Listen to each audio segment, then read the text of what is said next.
Hi Sarah, here's the introduction to the IC Sweet Spot, which, just to remind you, is this new systemic way of enabling you and your team to get all the resources you could ever want and need to do the job the way you want to do it forever. So, no biggie then. And as this is just the introduction, I'll walk you through a quick review of where you're at currently, particularly some of the long-standing challenges you and your team may well be facing. Then we'll look at a fresh perspective on old issues which you may find useful, and then we'll start mapping out a systemic approach that can help you reach the sweet spot, which is, well, I guess my overall goal for you. And because I'm not able to present this to you live, please pause it at any point and jot down any questions you'd like to ask me afterwards. So let's start by thinking about where you and maybe at least some of your team may be currently, because I found that internal communication specialists, well, probably everybody really, but of course I'm interested in IC specialists, seem to have an almost perpetual monologue going round and round in their heads, which always seems to start with the phrase, if only I had more time or more budget or maybe more confidence in myself or some of the people I have to work with, or more influence with certain key people around the place. Now, I don't know if you recognize any of these yourself or if you think some members of your team would be likely to do so, but it is kind of inevitable that it leads to the question, well, what could your life be like if you didn't have to yearn for these anymore, if they could actually be for real, and not just for the short term, but for the rest of your career? Now, of course, I would understand anyone being skeptical about this, but maybe we have some valid reasons to be optimistic. And I guess you may already be onto the fact that this is partly what's behind the BSI project, but even that project is only going to be part of the sweet spot story. And I say this because that perpetual monologue is usually being driven by a bunch of common issues which may not be entirely in your control. These are just a few examples, and obviously you and your team may have other challenges of your own, but you may recognize some of these. It's actually a duplicate of the list I emailed you, so you might want to have that list handy so you can refer to it as we go through this presentation. And if you want to, you could pause this video and spend a few moments seeing how many of them you can identify with. And it might be interesting at some point to find out which ones your team members would tick off too. And while you're thinking about it, what other issues would you or they add to this list? And if you think about the issues you recognize, it might also be useful to consider this question. Just how long have these issues been part of your life? Were they not there at the beginning of last year, or even the year before that? In fact, you may recognize the list from when you and I first worked together, because I actually wrote it in 1996. So it's clear that these issues seem always to have been with us. And I think that's really significant because it tells us three really important things. Firstly, that we have simply inherited these issues from the people who came before us, who no doubt inherited them from their predecessors and so on. And the reason that matters is because it tells us that there isn't really anyone to blame for these issues. So even though they may be a real pain, they're not really anybody's fault as such. However, it also tells us that these issues are not simply going to go away on their own just because we don't like them. So what if we were to take a moment to stop and think about the fact that, given they've been around forever, well, just who is benefiting from these issues? Are you and your team? Or do they not sap your resources and add frustration and even stress into some of your days? And how about the people you're working for? I mean, one or two of these issues may seem to benefit them in the short term, but longer term, surely they're losing out too. And what about the impact this paradigm could be having on the people who need to receive the communications? Or Novartis as a whole? Surely this paradigm can only be a drag on its operating costs, reputation, and market position. So it seems that whichever of these and other issues you recognize, you and the people you work with have actually inherited a lose-lose-lose-lose situation. And as I said, it's not really anybody's fault as such, but it does raise a couple of questions. Firstly, given that there seem to be no real winners from this paradigm, we could ask ourselves, in that case, why on earth do we put up with it? But of course, would the answers to that question really help us that much, or might we be better off asking something else? What can we do to create something healthier for all of us, where everybody wins? Wouldn't that be cool? But is it really possible, or just a pipe dream? Well, to find out, maybe we need to turn to heads wiser than our own. Someone like, well, this bloke, for example, who once famously observed that no problem can be solved at the level of consciousness that created it. Now, of course, the term consciousness is bandied about by loads of people and seems to have so many different meanings that I feel it would be useful to specify just what Einstein was getting at here. And for me, it seems logical to suggest that what he was actually talking about was perception or perspective, that we need a higher perspective in order to sort this out. Maybe that's what we need to do. Take a more systemic approach to all of our inherited challenges. However, even though it would undoubtedly make sense to change a paradigm in which everybody is currently losing, at least to some extent, chances are many people are almost certainly going to want the change to be easy for them to make. We're probably also going to have to be able to show that we can get there relatively quickly with as little time investment as possible, and the issue of cost is bound to come up, so we'll need those changes not just to be cheap, but if possible even demonstrate how they could be profitable for Novartis. And that's exactly what we can show, that the necessary investment could be massively outstripped by the returns it could deliver. And importantly, you can know this before you even start. However, because changing any current way of doing things can sometimes threaten people's comfort zones and possibly the odd ego or two, we'd need these changes to make everybody feel better about themselves because, well, why would they? Because they'll be more empowered and the results will be making everybody's lives better. Does this make sense? Because if we can achieve this, chances are we'll be able to turn that lose-lose-lose-lose situation into a win-win-win-win. Now, of course, some people might look at this and think, well, it all sounds just too good to be true. But is it? If we take a systemic approach? Well, let's see. So just what is this systemic approach I'm advocating? Well, it requires three factors to come together in a way which supports your performance. Now, these three factors actually apply to everybody in the workplace, so you and your team already have all three of these in play at the moment. The question is, though, are all three of these demonstrably fit for purpose? Firstly, we have to consider the practices that you and your team are using, which need to have been designed in a demonstrably fit for purpose manner. And by practices, I mean things like the briefing process they follow, how things get approved and signed off, the way they seek and manage feedback, and all those other templates and procedures and tools they might be using. And again, you probably recognize this list from the BSI project brief.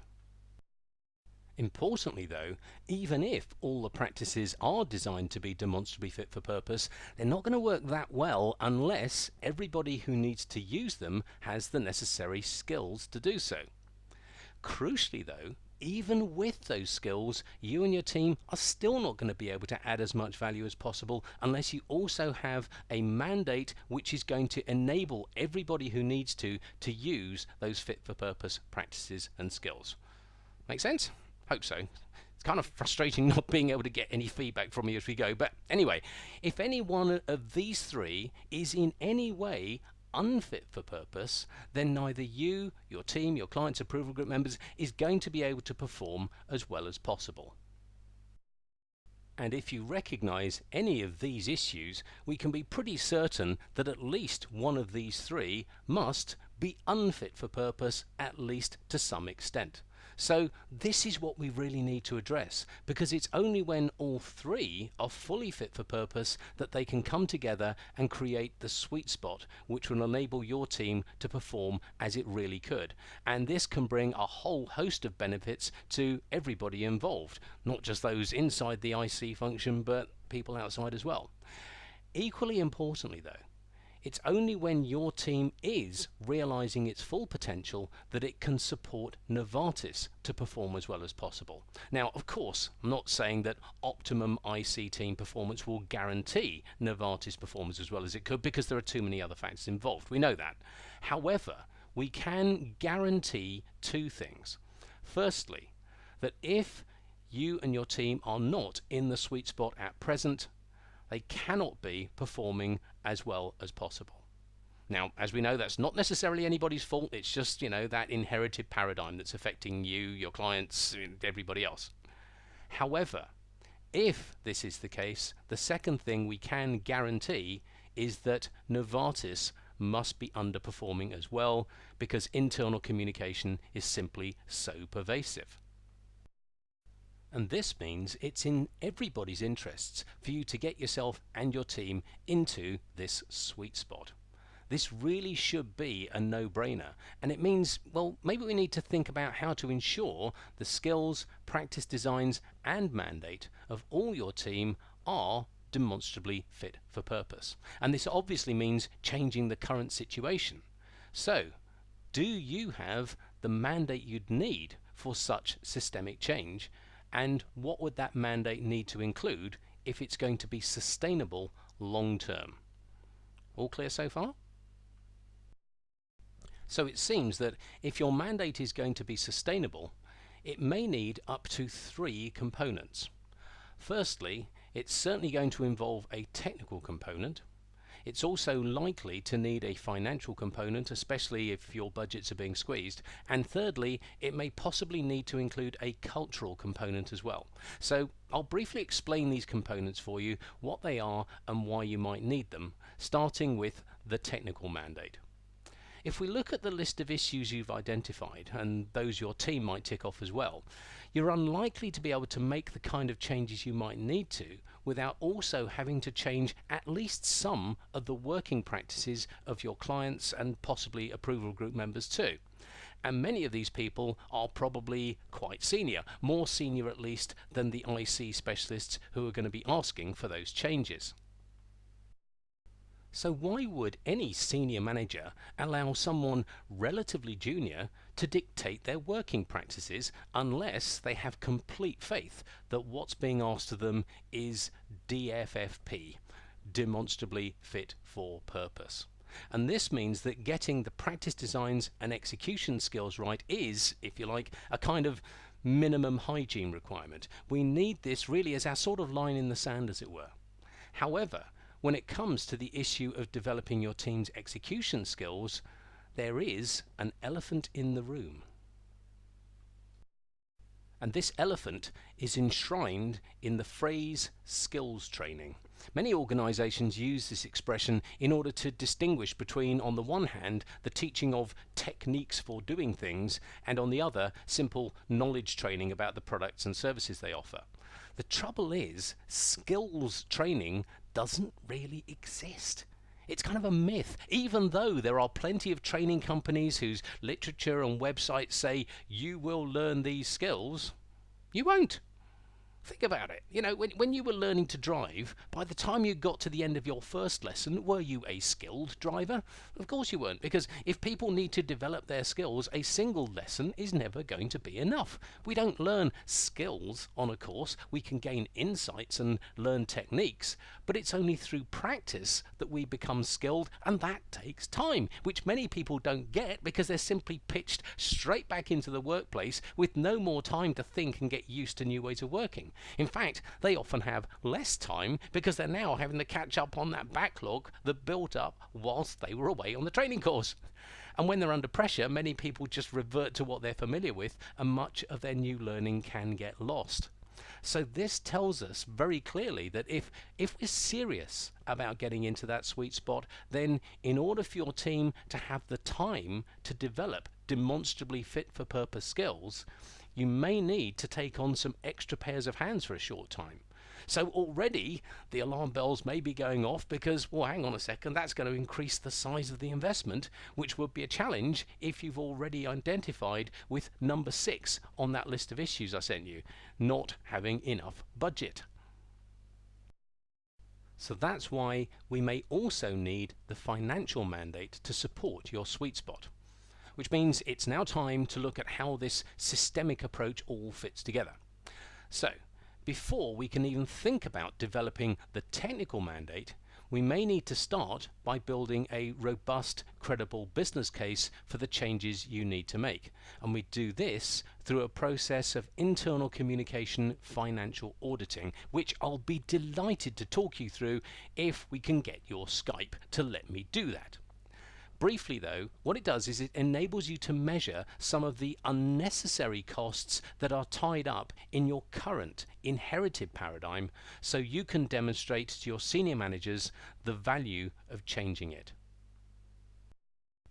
That should enable you to get the budget you need for the sweet spot. Firstly, enabling you to take on any extra pairs of hands you need, whether that's short or long term, as well as funding the training any of your team might need in order to develop their technical mandate by learning demonstrably fit for purpose practice designs. And because the financial mandate should have put those extra pairs of hands in place, taking up the slack, your team, after they've learned the practice designs, can then invest some of their time tailoring and getting used to their new practices so they can become increasingly skilled in applying them, which means they can start moving into the sweet spot. Importantly though, if you want the team not just to reach the sweet spot but to stay there, there are a couple of other things we may need to consider in order to make the sweet spot sustainable. Firstly, some of that tailoring may involve the development of the cultural mandate. Now, the cultural mandate may prove to be important when we recognize that many clients are likely to be more senior than members of your team, and that the passage of time means that there will be a natural turnover of both clients and team members. So it may well be necessary to remove subjectivity, seniority and egos from questions about how IC practices need to be carried out. And we can do this by demonstrably aligning those fit-for-purpose practices to Novartis's values. Because it means the question of whether a particular IC practice should be done in a particular way is no longer determined by the question of who's more senior than whom. What the cultural mandate does is enable the IC team to say, we don't do it like this because I say so, but because Novartis's values demand that we do it like this. It's not a matter of opinion, it's a matter of corporate brand policy. So this cultural mandate is giving you a sort of belt and braces approach, and it may be a step beyond what you require, but it's there if you need it. And then finally, on the sustainability front, we can always do follow-up audits to remeasure the business impact of the DFFP practices on a regular basis in order to demonstrate the value those practices are adding. So this, in a nutshell, is the systemic approach I was talking about. And of course, this whole session would have been far more effective, I'm sure, if you could have been asking me questions and making observations as we go. So, it's not ideal, but hopefully it gives you at least a sense of the beginnings of what's possible. And now that you've got access to this video, it would be great to arrange a time for a follow-up chat, because I imagine you may have all manner of questions. And of course there's loads more detail behind each of these three components, which ideally I'd like to be able to talk you through, because this is still very high level at the moment, and it would be great to be able to show you how viable it can be for you to reach that new paradigm that could look something like this. So, if you want to chat on the phone, or if you found someone who's been able to explain how to make me a presenter on the Skype system, it would be great to catch up when you've a free slot in your diary, because from what you've been saying, I'm pretty sure we can make this win-win-win-win happen for you, your team, their clients, employees, and Novartis as a whole. So remembering that we have got kind of a finite window in which to put together your business case if you want it, give me a bell, or text me, or send me an email or whatever, and hopefully we can catch up soon.